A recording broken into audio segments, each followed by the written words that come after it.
Welcome to my YouTube channel learn with education idea. Education idea में आप लोग का स्वागत है। अभी तक आपने मेरे चैनल को सब्सक्राइब नहीं किया तो सब्सक्राइब कर लें, साथ में बेल आइकन को भी प्रेस कर लें ताकि कोई भी नोटिफिकेशन सबसे पहले आपके तक पहुंचे। और लाइक, कमेंट एंड शेयर करना ना भूलें। आइए, कुछ प्रश्न है आपका। ये आपका प्रश्न आपका साइंस का है, ठीक है। ये आपका साइंस का कुछ प्रश्न है, ठीक है, लिख लीजिएगा। साइंस का प्रश्न है आपका। पहला प्रश्न आप बताइएगा। पहला प्रश्न है कि मानव शरीर का रक्त आरक्षण किसे कहा जाता है। मानव शरीर का रक्त आरक्षण किसे कहा जाता है, आप बताइए कि मानव शरीर का रक्त आरक्षण किसे कहा जाता है। तो मानव शरीर का रक्त आरक्षण कहा जाता है किसको? पलीहा को कहा जाता है, ठीक है। पलीहा, ठीक है, पलीहा, जिसको हम तिल्ली भी कहते हैं। क्या कहते हैं? तिल्ली, ठीक है, पलीहा या तिल्ली। अगला प्रश्न है कि हाइड्रोजन के कितने समस्थानिक होते हैं।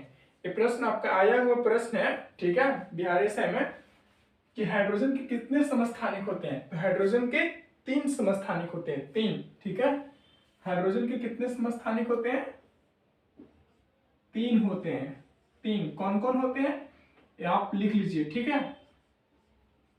प्रोटियम,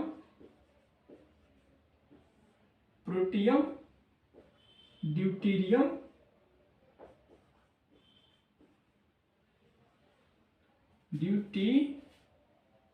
ड्यूटीरियम, और एक होता है आपका प्रोटियम, ड्यूटीरियम, और एक होता है आपका ट्राइटियम,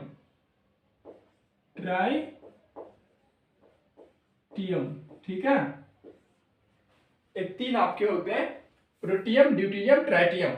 हाइड्रोजन के कितने समस्थानिक होते हैं? 3 होते हैं। कौन कौन? प्रोटियम, ड्यूटीरियम और ट्राइटियम, ठीक है, 3 होते हैं। अगला प्रश्न पढ़िएगा।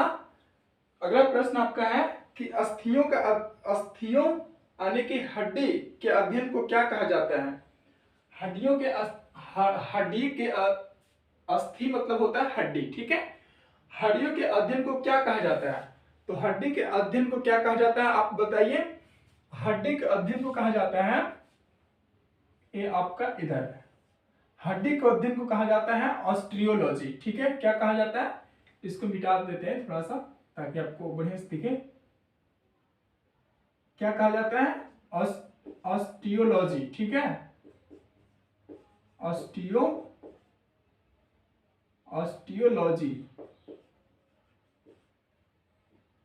बढ़िया से, ऑस्टियोलॉजी, ठीक है, ऑस्टियोलॉजी कहा जाता है।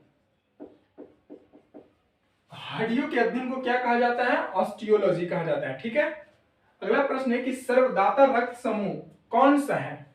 बताइए कि सर्वदाता रक्त समूह कई बार आपके रेलवे में देखने को मिल जाता है, बीपीएससी में कई बार आपको देखने को मिल जाता है कि सर्वदाता रक्त समूह कौन सा है। तो सर्वदाता रक्त समूह कौन सा है? सर्वदाता रक्त समूह कौन सा है? ओ, ठीक है, ओ को कहते हैं सर्वदाता रक्त समूह, ठीक है। अगला प्रश्न है कि सर्वग्राही रक्त समूह किसे कहा जाता है। तो सर्वग्राही रक्त समूह आपको कहा जाता है किसको, आप बता दीजिए जल्दी से। सर्वग्राही रक्त समूह एबी को कहा जाता है, ठीक है। किसको कहा जाता है? एबी को। किसको कहा जाता है? एबी को। सर्वदाता रक्त समूह ओ, ठीक है, ओ ग्रुप को सर्वदाता और एबी ग्रुप को सर्वग्राही रक्त समूह कहा जाता है, ठीक है। अगला प्रश्न पढ़िएगा कि मानव शरीर, ठीक है, यहां पर शरीर लिखा हुआ, मानव शरीर का सर्वाधिक कोलेस्ट्रॉल बनाने वाला स्थान कौन सा है। मानव शरीर का सर्वाधिक कोलेस्ट्रॉल बनाने वाला स्थान कौन सा है। मानव शरीर का सर्वाधिक कोलेस्ट्रॉल बनाने वाला जो स्थान है वो कौन सा है आपका? वो आपका है यकृत। कौन है? यकृत, ठीक है। कौन सा है? यकृत, यकृत, लीवर, ठीक है, लीवर, यकृत। मानव शरीर का सर्वाधिक कोलेस्ट्रॉल बनाने वाला स्थान कौन सा है? तो कौन सा है? यकृत है, लीवर है, ठीक है। अगला प्रश्न है कि क्लोरोफॉर्म बनाने के लिए क्या उपयोग में लाया जाता है, यानी क्लोरोफॉर्म जब हम बनाते हैं, क्लोरोफॉर्म को जब हम प्रयोगशाला में बनाया जाता है तो क्लोरोफॉर्म को बनाने के लिए उसको उपयोग में क्या प्रयोग किया जाता है, क्या उपयोग में लाया जाता है, उसके प्रयोग क्या किया जाता है क्लोरोफॉर्म को बनाने के लिए।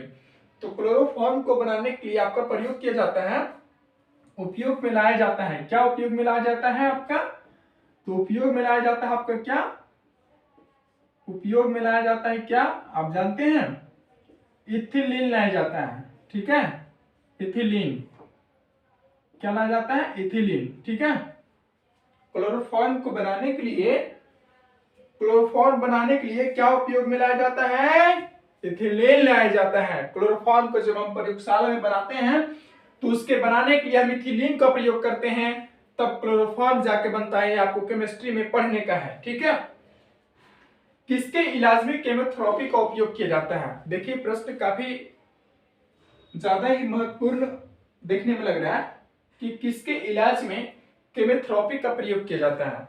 तो वो है, कौन से ऐसी रोग है जिसके इलाज में केमोथेरेपी का प्रयोग किया जाता है, तो रोग है वो कैंसर। कैंसर के इलाज में केमोथेरेपी का प्रयोग किया जाता है। ठीक है, कौन सा रोग है, कैंसर। किसके इलाज में प्रयोग किया जाता है, कैंसर के इलाज में,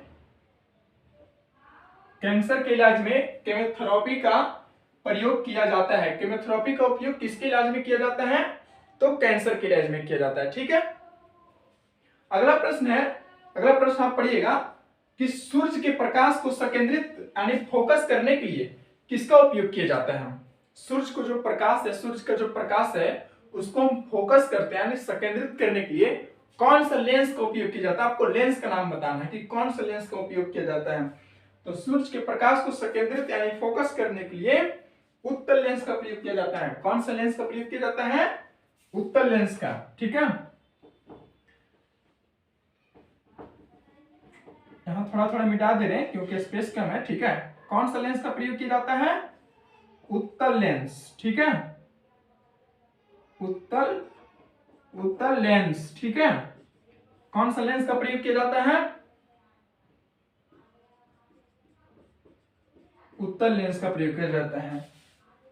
सूर्य के प्रकाश को संकेंद्रित करने के लिए कौन सा लेंस का प्रयोग किया जाता है, तो है आपका उत्तल लेंस। ठीक है, प्रश्न आपका आएगा कि सूर्य के प्रकाश को संकेंद्रित यानी फोकस करने के लिए कौन सा लेंस का प्रयोग किया जाता है, तो है उत्तल लेंस का प्रयोग किया जाता है। ठीक है, अगला प्रश्न है कि हैलोजन में सर्वाधिक प्रभावशाली ऑक्सीकरण करता कौन सा है।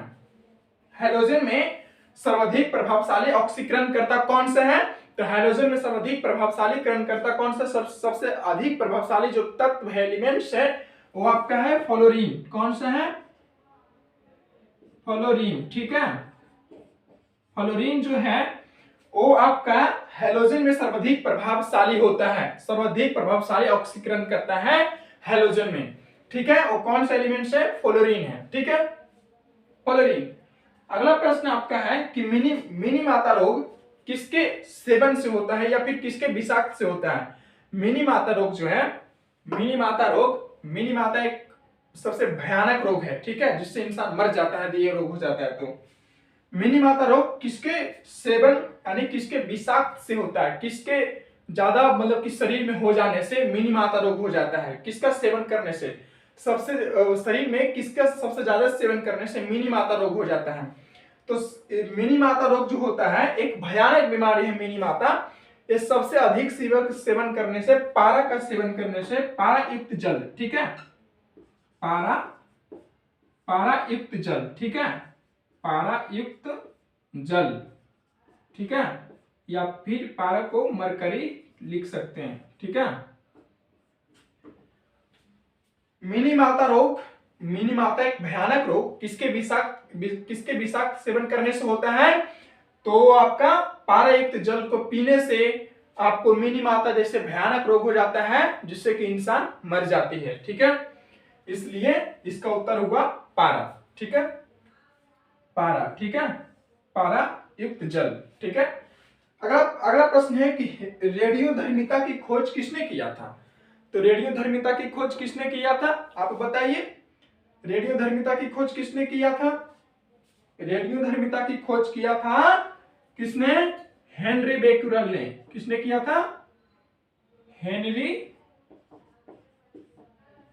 बेकुरल, ठीक है, इधर बेकुरल ने, ठीक है, हेनरी बेकुरल ने। रेडियोधर्मिता की खोज किसने किया था? रेडियोधर्मिता की खोज किसने किया था? तो हेनरी बेकुरल ने किया था, ठीक है। अगला प्रश्न है ये कि रासायनिक ऊर्जा को विद्युत ऊर्जा में रूपांतरित करने के लिए किसका उपयोग किया जाता है, या फिर रासायनिक ऊर्जा को विद्युत ऊर्जा में रूपांतरित कौन करता है? ठीक है, रासायनिक ऊर्जा को विद्युत ऊर्जा में रूपांतरित करने के लिए किसका प्रयोग किया जाता है, या फिर रासायनिक ऊर्जा को विद्युत ऊर्जा में कौन से ऐसी युक्ति है या फिर कौन से ऐसा चीज है जो कि आपको विद्युत ऊर्जा में, रासायनिक ऊर्जा को विद्युत ऊर्जा में रूपांतरित कर देता है, यानी कन्वर्ट कर देता है, ठीक है। तो आपका है क्या है, इसका उत्तर हो जाएगा आपका विद्युत सेल, ठीक है। क्या है? विद्युत सेल है, ठीक है, ठीक है। और ध्वनि की तीव्रता किससे मापी जाती है? एक प्रश्न आपको दिया गया अंतिम में, ठीक है, वो आपको बता देना है, ठीक है। कमेंट सेक्शन में आप बता दीजिए कि ध्वनि की तीव्रता किससे मापी जाती है, ठीक है। ये आपका साइंस का प्रश्न था, ये आपका साइंस है। ये देखिए, ये दोनों प्रश्न सर्वदाता सर्वग्राही ऐसे प्रश्नों आपके मतलब ब्लड ग्रुप से डायरेक्ट बीपीएससी में ऐसे प्रश्न देखने के लिए साइंस में मिल जाता है, ठीक है। ये आपके railway SSC bank, sorry, railway SSC, BSSC, BPSC, ठीक है, मैं आपको लिख देता हूं। ये आपका साइंस का प्रश्न है, ठीक है, साइंस का प्रश्न है, ठीक है। ये काफी महत्वपूर्ण है आपके लिए। ये आपके लिए रेलवे एसएससी, बीपीएससी, ठीक है, BPSC prelims and BSSC,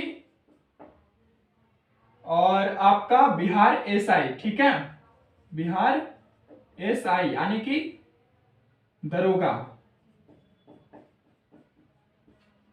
Bihar दरोगा,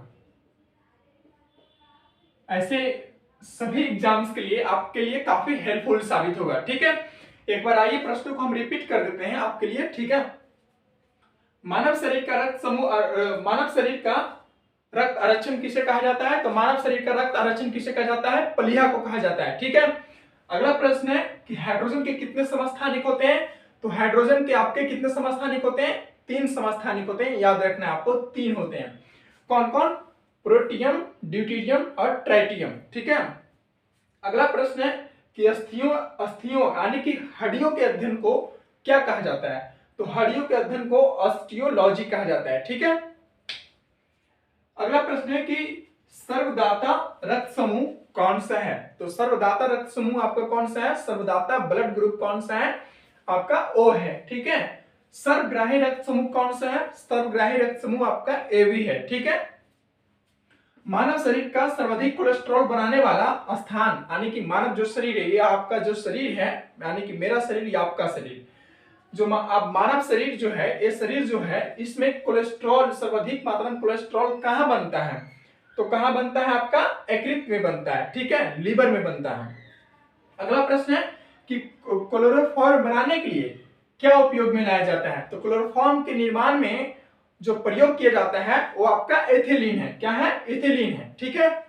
अगला है कि किसके इलाज में केमोथेरेपी का उपयोग किया जाता है? तो किसके इलाज में केमोथेरेपी का उपयोग किया जाता है? तो आपका है कैंसर। कैंसर एक भयानक बीमारी है, ठीक है। जैसे मीनी में आता है एक भयानक बीमारी, उसी प्रकार से कैंसर एक बहुत भयानक बीमारी है। भारत में भी उसका कोई इलाज नहीं है, विदेश में है, ठीक है। इंग्लैंड, अमेरिका, ऐसा तमाम विदेश, जो विदेशी देश है वहां है, पर भारत में भी इसका कोई स्थायी इसका इलाज, स्थायी सोल्यूशन नहीं है। तो केमोथेरेपी किसके इलाज में काम आता है? कैंसर के इलाज में। सूर्य के प्रकाश को संकेंद्रित यानी फोकस करने के लिए कौन से लेंस का प्रयोग किया जाता है? तो सूर्य के प्रकाश को संकेंद्रित यानी फोकस करने के लिए, सूर्य के प्रकाश को जब ऐसे फोकस करते हैं, फोकस करने के लिए उत्तल लेंस का प्रयोग किया जाता है। कौन सा लेंस का प्रयोग किया जाता है? उत्तल लेंस का, ठीक है। हैलोजन में सर्वाधिक प्रभावशाली ऑक्सीकरण करता कौन सा है? हैलोजन में सर्वाधिक प्रभावशाली ऑक्सीकरण करता कौन सा आपका है? तो आपका है फ्लोरीन, ठीक है, फ्लोरीन है। अगला प्रश्न है कि मिनी माता जैसे भयानक रोग यानी मिनी माता रोग किसके सेवन या विषाक्त से हो जाता है? तो मिनी माता भी एक कैंसर जैसा भयानक रोग है। मिनी माता रोग आपके किसके सेवन से हो जाता है? पारा के सेवन से यानी पारा युक्त जल के सेवन से आपको मिनी माता जैसे भयानक बीमारी हो जाती है। इसका आंसर होगा पारा या मरकरी, ठीक है। रेडियोधर्मिता की खोज किसने किया था? तो रेडियोधर्मिता की खोज किसने किया था? हेनरी बेक्यूरेल ने किया था। किसने किया था? हेनरी बेक्यूरेल ने, ठीक है। अगला प्रश्न है कि प्रश्न देखिएगा, रासायनिक ऊर्जा को विद्युत ऊर्जा में कौन ऐसा युक्ति है जो विद्युत ऊर्जा में रूपांतरित कर देता है? रासायनिक ऊर्जा को विद्युत ऊर्जा में कौन रूपांतरित करता है? तो कौन रूपांतरित करता है? विद्युत सेल रूपांतरित करता है। कौन रूपांतरित करता है? विद्युत सेल, ठीक है। ये आपका साइंस प्रश्न था, ये आपका रिलेटेड टू साइंस, ठीक है, साइंस। और ये आपका कंप्लीट हुआ, ठीक है, ये टॉपिक आपका कंप्लीट हुआ, ठीक है, कंप्लीट हो गया आपका टॉपिक। यहां से ये आपके एग्जाम ऑफ व्यू से बहुत ज्यादा हेल्पफुल साबित होगा, बेनिफिशियल आपके लिए साबित होगा। और ध्यान रहे एक बात मैं आप सबसे कहना चाहूंगा कि आप इससे क्या सीखते हैं, नहीं सीखते हैं, क्या आपको इससे हेल्प मिल रहा है या नहीं मिल रहा है, ठीक है, या फिर क्या आपको और चाहिए, आप कमेंट जरूर करें, ठीक है। आपके एक कमेंट से मैं मोटिवेट होता हूं, मुझे मोटिवेट मिलती है, ठीक है। और इसे आप बढ़िया से जो जैसे भी आप पढ़ें, इसे आप जब पढ़ें तो एक बार कॉपी पर नोट डाउन कर लें। नोट डाउन के मतलब कि कॉपी पर एक बार लिख लें। जब आप कॉपी पर लिख लेंगे और फिर जब आप इसे वीडियो देखेंगे, आप पढ़ेंगे, तब आपको एकाएक जो कि याद हो जाएगा। आपको बार बार पढ़ने की कॉपी आवश्यकता नहीं पड़ेगी। कॉपी में एक बार सब प्रश्नों को, पहले प्रश्नों को लिख लें, फिर उसका उत्तर लिख लें, और उत्तर लिखने के बाद एक बार कॉपी पढ़ लें। एक बार तो कम से कम जरूर पढ़ लें, क्योंकि जब एक बार आपका पढ़ा हुआ रहेगा और उसी चीज को आप बार बार वीडियो में देखेंगे, तो आपको याद हो जाएगा, फिर आपको कॉपी देखने की कोई जरूरत नहीं है और एग्जाम में बहुत आसानी से प्रश्न बन जाएगा। इसलिए मैं आपसे यही कहूंगा, मैं आपसे आग्रह करूंगा कि कॉपी में एक बार जरूर लिख लें और लिख के इसका एक बार जरूर आप पढ़ लें, फिर आप वीडियो देखें। इससे आपको ज्यादा हेल्पफुल मिलेगा, ज्यादा आप अच्छा महसूस करेंगे खुद को, ठीक है। और ये साइंस का प्रश्न था और आप कमेंट जरूर करें, ठीक है। कमेंट आपका, मैं आपसे मोटिवेट होता हूं। आप जो भी जैसा भी आपको इससे हेल्प होता है, आप कमेंट जरूर करें। और जो भी आप सीखना चाहते हैं, जो जानना चाहते हैं, आप कमेंट सेक्शन में हमें दें लिखकर कि हमें ये चीज चाहिए, ये टॉपिक चाहिए, इसका मुझे जरूरत है, ठीक है। तो ये आपका कंप्लीट हुआ। और एक बात अंतिम में, सब्सक्राइब जरूर करें, ठीक है, चैनल को सब्सक्राइब जरूर करें, कमेंट जरूर करें, लाइक जरूर करें, ठीक है, कमेंट लाइक जरूर करें, ठीक है, सब्सक्राइब जरूर करें। और देखते रहें लर्न विथ एजुकेशन आइडिया के साथ। फिर मिलेंगे आपको नेक्स्ट वीडियो में, तब तक के लिए धन्यवाद, थैंक यू।